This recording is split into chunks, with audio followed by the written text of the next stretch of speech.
Cylinder विस्फोरण रे 5 पोड़ीगले। बंरपाल 4 तारिख रे थाना बंरपाल महिधरपुर फांडी अंतर्गत तलमूल पाटणा गाँव में गतकाली मध्याह्न एक बड़ दुर्घटना घटी। एक रोसई गैस सिलिंडर विस्फोरण रे निआं लगी जिबारु 2टी परिवार 5 जन पोड़ी जाई गुरुतर आहत होइछंती। सेमानंकु अर्धदग्ध अवस्था कटक स्थानांतर करा जायछि। सूचना अनुसार तलमूल पाटणा गाँवर सर्वेश्वर साहू 55 वर्षक पत्नी सुमित्रा साहू 48 वर्ष तांको रोसई घरे गैस चुली रे माछ भाजुथिले। एही समय गैस सिलिंडर पाइप रु गैस लीक होइथिला। सुमित्रा तांको पुओ संग्राम साहू को डाकी यह कहिथिले। संग्राम गैस सिलिंडर टिकु टेकी नहीं बाहर को फिंगी देथिले, किंतु गैस टांकी बाहर को न जाई घर भीतर आड़ को चली आसी विस्फोरण होइथिला।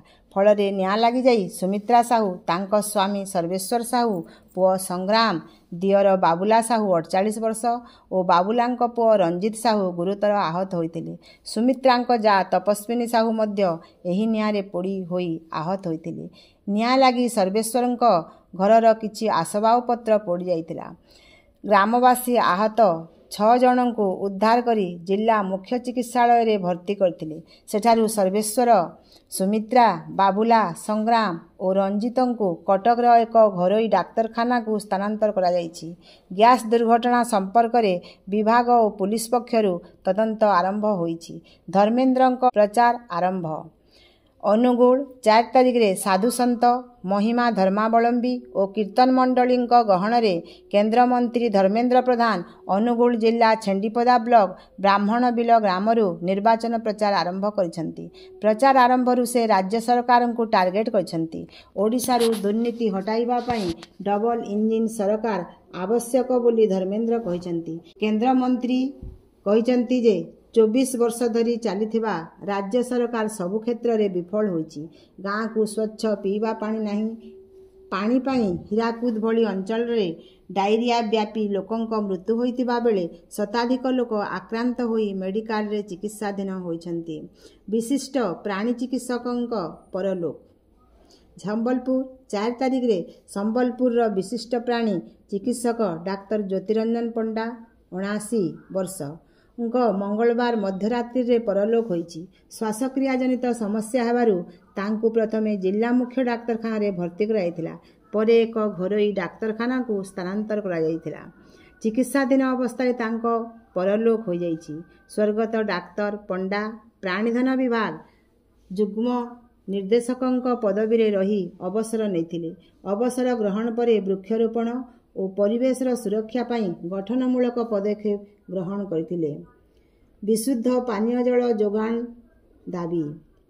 संबलपुर 4 तारिख रे महानगरवासी को विशुद्ध जल जोगान दाबी रे मंगलवार संबलपुर विकास मंच पक्षरु जनस्वास्थ्य विभाग कार्यालय सम्मुख रे विक्षोभ प्रदर्शन करा जायछि। संबलपुर महानगर निगम अंचल रे झाड़ाबांती व्यापीछि। हीराकुद परे एवं संबलपुर सहर रे मैत्रीनगर, मातृविहार, शक्तिनगर, चेरुआपड़ा आदि अंचल रे स्थिति उद्वेगजनक रही। बहु लोक घरे रही चिकित्सित होउछंती। दूषित जल पीवा जोगु झाड़ाबांती आहुरी व्यापुछि। संबलपुर विकास मंचर आवाहक वेणुधर दासंक नेतृत्व रे बहु जन स्वास्थ्य विभाग अधीक्षण जंत्री कार्यालय सम्मुख रे विक्षोभ प्रदर्शन करिसेंती। महानगरवासी को विशुद्ध पानीय जल जोगान करने को दाबी कराଯାଇଛି। जल विशोधनागार और पंप हाउस रे पर्याप्त संख्यार वैषयिक और यांत्रिक कर्मचारी नियुक्ति, स्वतंत्र भ्राम्यमाण स्क्वाड गठन करी जल जोगान पाइप गुड़िक युद्धकालीन भित्तिरे मरामती आवश्यक स्थल रे नुआ पाइप लगाइबाकू दाबी करा जायछि। विक्षोभ प्रदर्शन रे अमूल्य मिश्र, रुनु प्रधान, बाबू वर्मा प्रमुखों सहित बहु व्यक्ति सामिल थिले। जनस्वास्थ्य विभाग जंत्री को कांग्रेस कर्मी घेराव। संबलपुर 4 तारिख रे बुल्ला नगर कांग्रेस कर्मी माने विशुद्ध पानीय जल जोगान दाबी रे मंगलवार जनस्वास्थ्य विभाग सहकारी जंत्री को घेरीतिले। विभागीय कार्यालय रे थिबा सहकारी जंत्री ठारू संतोषजनक उत्तर न मिलिबारु कांग्रेस कर्मी महल रे तीव्र प्रतिक्रिया प्रकाश पाइथिला।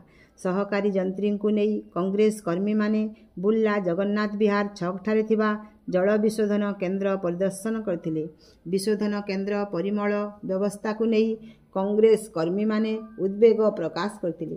ଅତିଶୀଘ୍ର ସମସ୍ତ କାର୍ଯ୍ୟ କରାଯିବ ବୋଲି ସରକାରୀ ଯନ୍ତ୍ରୀ ପ୍ରତିଶ୍ରୁତି ଦେଇଥିଲେ। ବୁର୍ଲା ସହର କଂଗ୍ରେସ କମିଟି ସଭାପତି ଗିରିଜା ନାୟକ, ବରିଷ୍ଠ କଂଗ୍ରେସ ନେତା ଶିବ ପ୍ରଧାନ, ଶିବ ଦଳାଇ, ତ୍ରିଲୋଚନ ମହାନନ୍ଦ, ମନୋରଞ୍ଜନ ପଟ୍ଟନାୟକ, ଗଳ୍ପ ମହାନନ୍ଦ, ଓକିଲ ଖମାରୀ, ମୁନୁ ମେହେର, ସୁରେନ୍ଦ୍ର ବେହେରା, ମିତ୍ରଭାନୁ ରାଉତ, ଅଜିତ ପଟ୍ଟନାୟକଙ୍କ ସମେତ ବହୁ କଂଗ୍ରେସ କର୍ମୀ ଉପସ୍ଥିତ ଥିଲେ। ଝାରସୁଗୁଡ଼ାରୁ ଦୀପାଳି, ବ୍ରଜରାଜନଗରରୁ ଅଳକା ପ୍ରାର୍ଥୀ। ଉଭୟ ଉପନିର୍ବାଚନରେ ବିପୁଳ ଭୋଟରେ ବିଜୟୀ ହୋଇଥିବା ଝାରସୁଗୁଡ଼ା ଜିଲ୍ଲାର 2 ବିଧାୟିକାଙ୍କ ଉପରେ ବିଜେଡି ପୁଣି ଥରେ ଭରସା କରିଛି। ଝାରସୁଗୁଡ଼ା ନିର୍ବାଚନ ମଣ୍ଡଳୀ ପାଇଁ ଦୀପାଳି ଦାସ ଓ ବ୍ରଜରାଜନଗର ନିର୍ବାଚନ ମଣ୍ଡଳୀ ପାଇଁ ଅଳକା ମହାନ୍ତିଙ୍କୁ ଦଳ ବିଧାୟକ ପ୍ରାର୍ଥୀ ଭାବେ ଘୋଷଣା କରିଛି। ନମସ୍କାର। ଜନମୁଖ ନ୍ୟୁଜ୍।